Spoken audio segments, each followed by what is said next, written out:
Dua kerajaan kecil di Indonesia Timur yang dulu bisa bikin para penjajah Eropa kalang kabut? Yup, kerajaan Ternate dan Tidore. Gimana bisa mereka yang kecil ini bisa begitu berpengaruh dalam sejarah dunia? Yuk, simak cerita seru mereka. Oke, jadi kita mulai dari mana dulu ya? Ternate dan Tidore itu bukan kerajaan sembarangan loh. Keduanya berada di Maluku Utara, daerah yang dulu jadi pusat perdagangan rempah-rempah. Rempah-rempah kayak cengkih dan pala ini tuh, yang dulu jadi barang mahal banget di Eropa. Jadi nggak heran kalau dua kerajaan ini punya pengaruh yang besar, bahkan sampai bisa mengalahkan kekuatan penjajah seperti Portugis dan Spanyol. Ternate dan Tidore itu bisa dibilang jadi tuan rumah di Maluku. Jadi, dulu di Pulau Ternate ada kerajaan Ternate yang besar banget, sementara di Pulau Tidore ada kerajaan Tidore. Walaupun bersaing, mereka juga kadang bersekutu, terutama dalam urusan perdagangan. Mungkin bagi kalian yang suka sejarah, ini mirip kayak negara yang punya hubungan dagang yang rumit dengan negara lain, kadang bersaing, kadang kerja bareng. Kedua kerajaan ini super penting buat negara-negara Eropa waktu itu. Gimana nggak mereka nyediain rempah-rempah yang dicari banget di Eropa? Jadi bayangin aja, Ternate dan Tidore jadi kayak pusat dagang yang banyak didatengin orang luar buat dapetin cengkih dan pala. Canggih banget kan? Lalu datang deh Portugis dan Spanyol ke Maluku.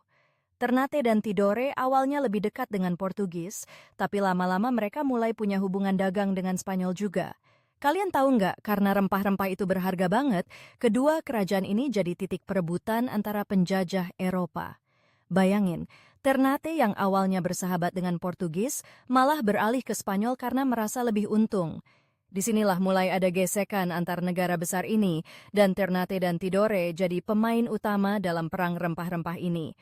Tapi yang keren dari Ternate adalah mereka nggak cuma jadi korban penjajahan. Sultan Ternate, terutama Sultan Ba'abullah, adalah sosok yang luar biasa. Dia berhasil mengusir Portugis dari Ternate dan menunjukkan bahwa kerajaan kecil ini bisa melawan kekuatan besar dunia. Bahkan, Sultan Ba'abullah ini bisa dibilang seperti pahlawan yang mempertahankan kemerdekaan kerajaan mereka.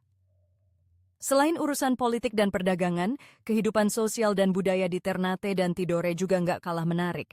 Mereka tuh punya sistem sosial yang kuat banget. Di Tidore, misalnya, ada tradisi siri, yang artinya harga diri. Siri ini sangat dijaga dan segala bentuk pelanggaran kehormatan dianggap serius banget. Gampangnya, kalau ada yang ngelanggar harga diri keluarga atau orang lain, itu bisa jadi masalah besar. Nah, nggak cuma itu, Sultan di kedua kerajaan ini punya peran yang sangat penting.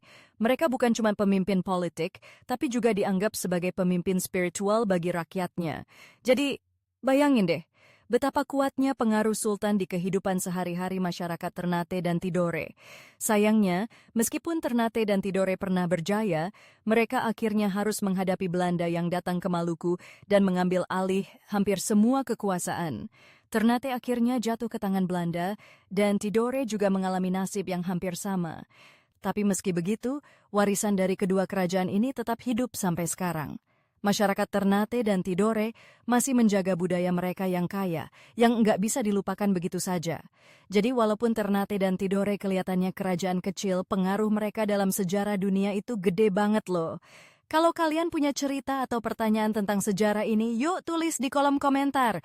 Jangan lupa juga untuk like dan subscribe biar nggak ketinggalan info sejarah menarik lainnya.